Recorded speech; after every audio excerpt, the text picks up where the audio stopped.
The good, the bad, and the ugly. Today we look at Boston College through a quarter of the 2021 season. All of this and more on Locked On Boston College. You are Locked On Boston College, your daily podcast on the Boston College Eagles, part of the Locked On Podcast Network, your team every day.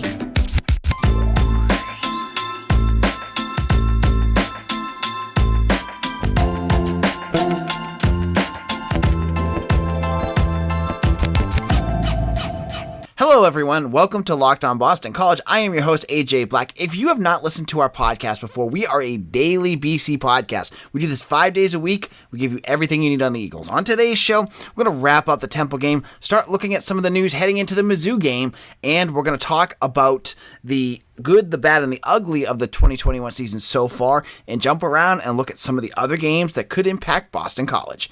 Now, let's jump in with the news. On Monday, there was a bunch of different news that headed out. First of all, Grant Carlson, a punter from Boston College, was named ACC Specialist of the Week. Now, Carlson had an incredible game against Temple. If you haven't watched it, sometimes those punters, you don't really appreciate the work that they put in. But he averaged 51.4 yards per punt and had 2 go inside the 20. He really did a nice job of flipping the field in this game, so he deserved it. Now, for Matt Thurin, the special teams coordinator, that's 2 straight Specialists of the Week for the ACC coming from Boston College. Travis Levy got his last week. So congratulations to Grant Carlson, another great game. And if you haven't checked it out, you need to see his picture he chose for the ACC Player of the Week. He definitely has a NIL deal coming up with either Ray-Ban or the Sunglass Hut, so check that out. Secondly, we now know the game time for the Clemson game. Boston College plays Clemson on October 2nd. in Death Valley, and that game is going to be a 7:30 start. It's a 7:30 start, so it's a night game in Death Valley. Now, if you haven't been watching, Clemson really struggled last week against Georgia Tech. They could not get their offense moving. DJ Uiagalelei just couldn't. He did not look like the same kind of quarterback that we expected. So, not sure if by this point they're going to get their game together. They're a 12-point favorite against NC State this week. You're just kind of waiting. You always know with Clemson, they get enough talent that when will they get it together? Maybe it'll be this week. Maybe it'll be against BC. But BC and Clemson, they're going to play at 7:30. That game is going to be on the ACC network. For all of you Comcast fans out there, I am sorry. I know it's a pain in the butt. I feel the same problem whenever they play on NESN. So hopefully that deal with Comcast and the ACC network will be coming up soon. Otherwise, time to find some friends that have YouTube TV or whatever so that you can watch that game. In addition to the Mizzou game, the news came out that Boston College will also be a underdog for the first time this season. SI Sportsbook and BetOnline.ag both have them as 2-point underdogs against the Tigers. Now, Missouri, they are 2-1. They've beaten Missouri State, I think it's Eastern Missouri State, and they beat Central Michigan, but they lost to Kentucky. Now, this is a team with a ton of talent. As I was talking to Mitch Wolfe about this earlier, they have 4 defensive linemen that could be NFL draft picks. They have a lot of talent. And so that's why Boston College must be the underdogs, especially with the way they played against Temple. BC has yet to really have to show it against a good quality opponent. This will be a big one, though, because if they win this game, if they can beat Missouri, that game next week against Clemson looks every bit to be a matchup of 2 ranked opponents. So check that out. And in quieter news, VJ Payne, a athlete / safety from Buford, Georgia, teammates of CJ Klingscales, who you'll hear on our show later this week, committed to Kansas State on Monday as well. Now, Boston College has a handful of scholarship spots left. Payne was one that I thought still had a chance of coming to BC because he had visited here a handful of times. You know, everything seemed like it was heading in that direction, but you never know. Maybe Kansas State pushed him. Maybe BC was looking in a different direction. You never know the behind the scenes with this one. I'm not sure on it. But Payne is heading to Kansas State. So there's only a handful of offers out there. My guess, and this is a freebie, you know, I give nuggets to all my premium users on BC Bulletin. My guess is those last spots are either going to go to somebody who they're going to flip or a big name that we haven't heard about yet. Because I just can't imagine It's just gone kind of quiet, and the names are kind of drying out a little bit in sort of terms of the class of 2022. You're not seeing any new offers going out. No new names have really popped. So this is kind of hitting that point where I'm wondering, is BC starting to look at some names that maybe, the recruiting heads don't know about? So keep your eye on that. It might be worth watching. Now, in a moment, we're going to go over the good, the bad, and the ugly so far in the first quarter of the season of Boston College football with me, and I will be joined by Mitch Wolfe. But let's chat a little bit about Locked On ACC. Have you checked out Locked On ACC yet? If you haven't, you're really missing out. Locked On ACC is hosted by Candace Cooper and is joined by a rotating host of ACC podcasters from the Locked On Network, including yours truly. I'm on there on Wednesdays. We talk everything ACC, whether it is, the football games, we do power rankings, we do all the news in the conference that hasn't really been playing all that well this year, we'll be honest. But if you want to know more about the ACC, you have to check it out. It's a great podcast, and I think you'll love it. So check out Locked On ACC wherever you get your podcasts. Now, PrizePicks is a leader in college sports daily fantasy. PrizePicks offers more college football props than anyone in the world and offers all the star players of the Power 5 as well as mid-majors. If you're into college fantasy, you need to check this out. They offer more props than you could think of, from yardage to touchdowns and even interceptions thrown. The best part is, if you go to PrizePick has some great deals. You just head over to their website and check them out. PrizePicks allows mixed sports entries. You can take the over on LeBron with the under on Mahomes in the same entry and use this award-winning app on both the App Store and Google Play. Entries can be made in 60 seconds or less. It's that easy. PrizePicks is safe and offers fast withdrawals. Don't hesitate. Check out PrizePicks or go to your App Store and download the app today. PrizePicks is daily fantasy made easy. Rock Auto is the place you need to go if you want to save on your auto repairs. Why choose to spend 30, 50, or even 100% off of the same parts from a chain store or car dealership when you can head over to Rock Auto and save some money? Rock Auto is a family business serving do-it-yourselfers for over 20 years. They have the same prices and they're reliably low. If you head on over to Rock Auto, check out their easy-to-use catalog. You put your make and model in, boom, you're going to find everything you need for your car. And when you head over to rockauto.com right now and see all the parts available for your car or truck, right Locked On in their How Did You Hear About Us box so they know we sent you. Amazing selection, reliably low prices, all the parts your car will ever need. rockauto.com. This is Locked On Boston College. AJ Black here. I'm with Mitch Wolfe. Now, we were talking Missouri before this segment, and now we're a quarter of the way through the season. College football just flies, and it drives me crazy because it's like you get so excited about it, and then all of a sudden it's like just zips through. It's the fastest season, I think, in sports, it seems like. And Mitch and I are going to now go over the good, the bad, and the ugly from the first quarter of BC football. Now, BC has only played, let's call them cupcake teams for now because it's UMass, Temple, and Colgate. But there are good and bad things and ugly things that we can talk about. So for Mitch and I, we're going to start it off. Mitch, how's it going? I'm doing great. I'm excited to kind of look back on what the season's been so far and, find some things that we've been surprisingly surprised by that have been good, maybe some things that have gone the other way. All right, so let's start off with the good. Now, this is where I am going to, again, swallow some crow. I said earlier this summer, and hey, if you shoot your things into my DMs, it's open business, so whatever. And a certain family member of Pat Garwo was not happy with the way I covered his kid.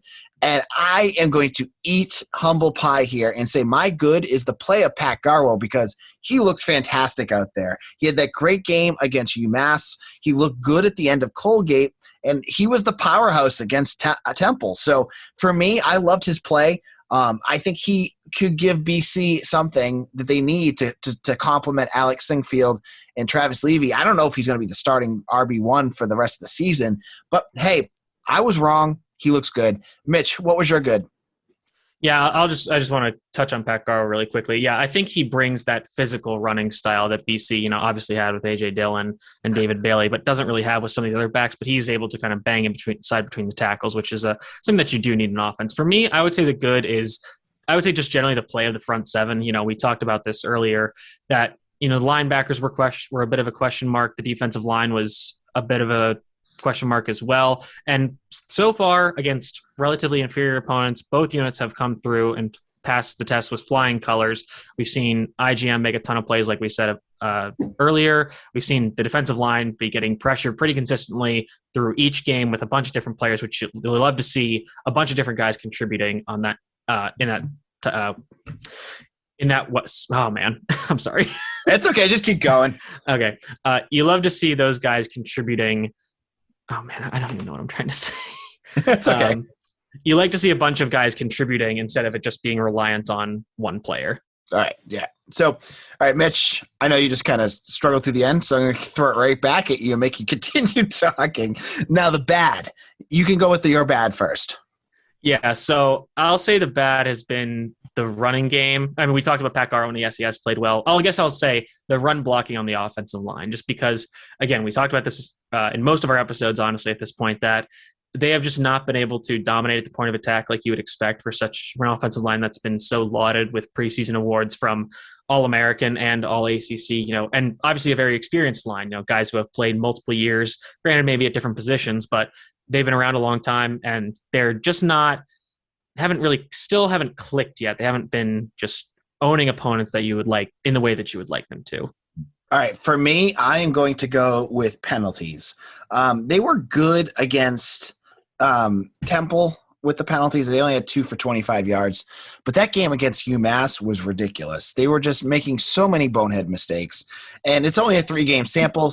That one issue almost cost them. I mean, it kept UMass in the game. So I'm going to say penalties.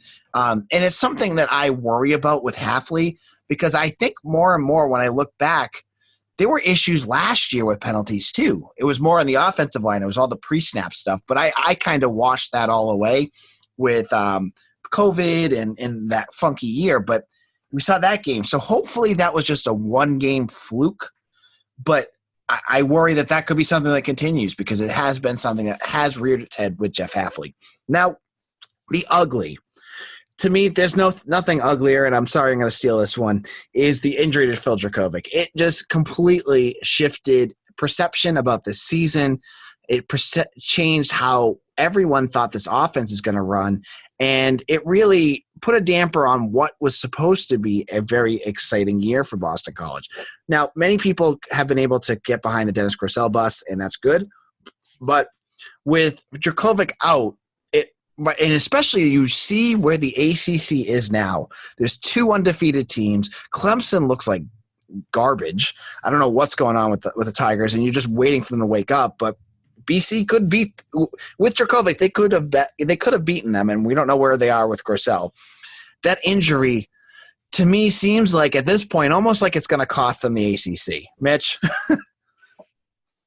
Yeah, I still didn't really think that they had a legitimate shot at winning the ACC. I know Clemson has been a massive disappointment thus far. I'm assuming they'll get it together eventually. And I think that if we knew Clemson was going to look like this and Jokovic was healthy, maybe, but I still wasn't really on that train. But yeah, I think this just does put a cap on how far this season could go. So for my ugly, I thought about echoing your sentiment about just the rest of the ACC, but I'll make it a little different and I'll just extend it to non-BC New England football. As the ugly for this season. I mean, obviously, we talked about UMass's struggles, and that was an ugly game even when BC played them, but they still won. And then I'm not sure how much we'll talk about UConn, but, I'll give them this. We rag on them a lot, but you can't say they don't respect the troops because, they came out, they let Army get a 42-0 lead at halftime, but they did come back and cover that spread, so good for them. But the state of New England football outside of BC is – oh man, there are words I can't say. Yeah, I mean, you could almost argue that Holy Cross is the second best school college. Yeah, football. I mean, yep, yeah, for sure. And I live right across the street from them. I'm like, I should go to a Holy Cross game. I mean, I've been to one, but I haven't gotten the urge to, but that's something I'm thinking about. So that's our good, bad, and ugly for today. If you have one, hit us up on Twitter. Look at us up at Locked On BC. You can check us out there.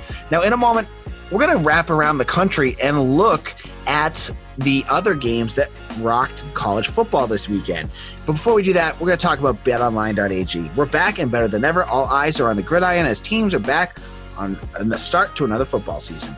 As always, BetOnline is your number one spot for all the pro and college football action this season. With a new updated site and interface, even more odds, props, and contests, BetOnline.ag continues to be the number one source for everything football. Head to the website or use your mobile device today to sign up and receive your 100% welcome bonus. That's double your initial deposit just for signing up. Don't forget to use promo code NFL100. From football, basketball, boxing, right to your favorite Vegas casino games, don't wait to take advantage of all the amazing offers available for your 2021 season. BetOnline, your online sportsbook expert. This is AJ Black. I am the editor and publisher of bcbulletin.com. You can check out all of my work there. And you can also check out all the work of Mitch Wolfe, who's with me today. Mitch and I are talking about NCAA football and some of the games that went on this weekend. And before we kick it off, and Mitch already joked about him in the first segment, we're going to joke about him again.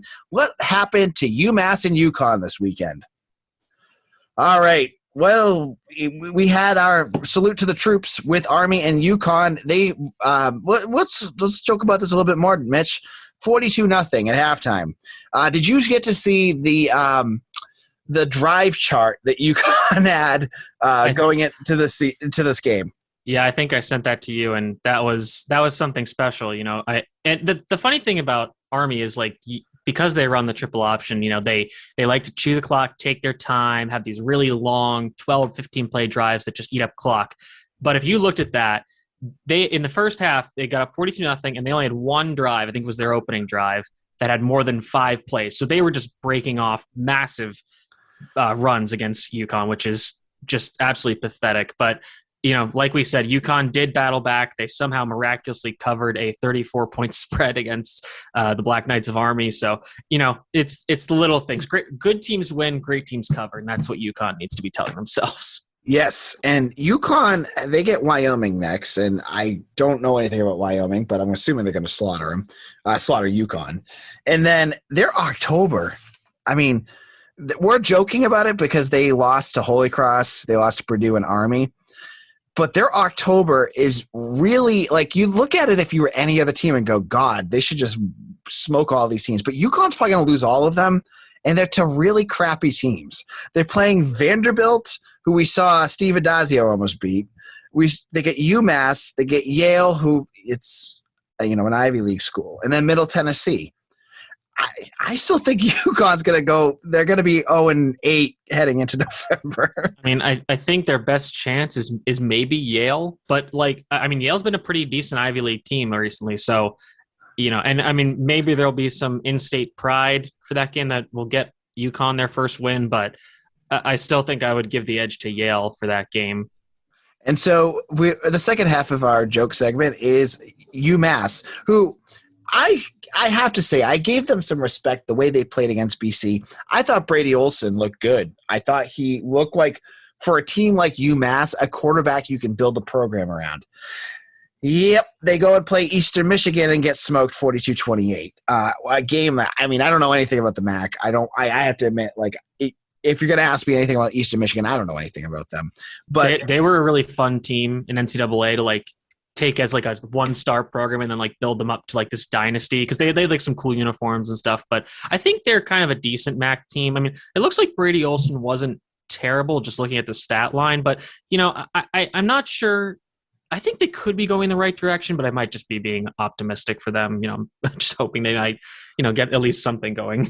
They're building a program on getting all I could hear about every time they threw a pass was, it's a transfer from NC State. It's a transfer from, yeah, great. You're getting all these guys that they don't want. But I don't know. I don't know what's going on with UMass. I still think they're going to beat UConn, but that's where we're at now. We're going to go from the negative to the positives. And Mitch and I both use BetOnline. I don't know if you did. I think you did. I did. Yep. BetOnline.ag to make your parlay. And at least I got mine screwed over by betting against Steve Adazio, which I'm fading on him every week. And they actually went out and they beat Toledo, who I believe is supposed to be a good team. Listen, I think that your general strategy of fading Steve Adazio, it's going to work out in the long run. That's going to get you to your 60% or whatever. Yep. But, they did get that win. So, good for the Dazzler to get on the board as a win. I had a similarly big parlay of 5 teams, which got somehow blown up by one of the worst teams in Power 5 winning a game inexplicably, and Duke covering a 2.5-point spread. And beating Northwestern at home, which, I really would have liked that parlay because it would have helped pay my rent the next 2 months. But, you can't have nice things, I guess. So, yeah, Colorado State, I'm sure he's puffing his chest right now. And based off what I read, it was on a punt return. So that's good. That's good. Yeah, those are consistent. You can really build off that. So Colorado State gets next. Oh, this is me rubbing my hands together. They get to play Iowa next. Oh, boy.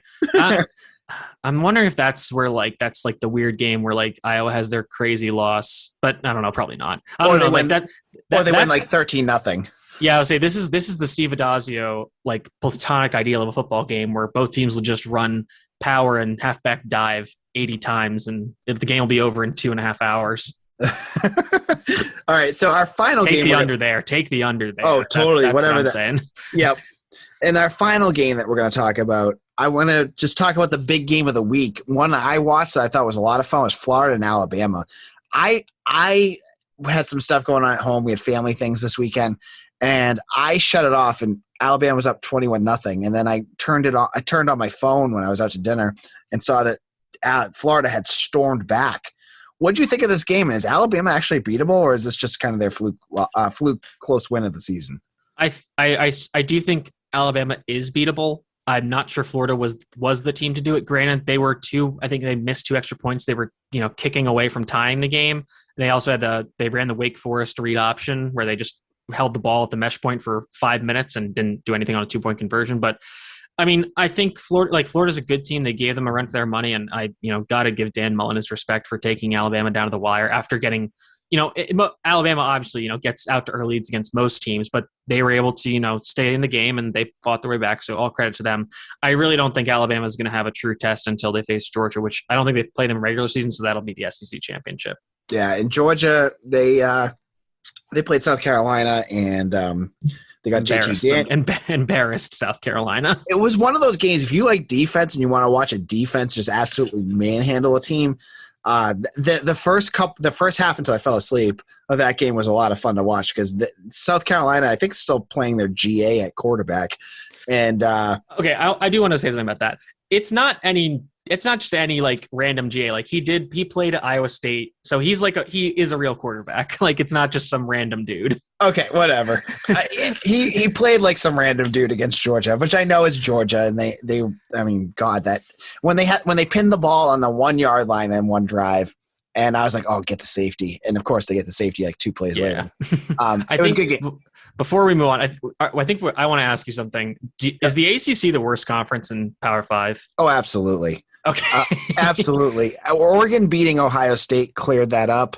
And, the Big 12 at this point, I mean, Oklahoma is better than anything that the ACC has at this point. So, yeah, currently constructed, the Big 12 is better. But, I mean, obviously, Duke beating Northwestern, good for them. But woof, Pitt losing to Western Michigan.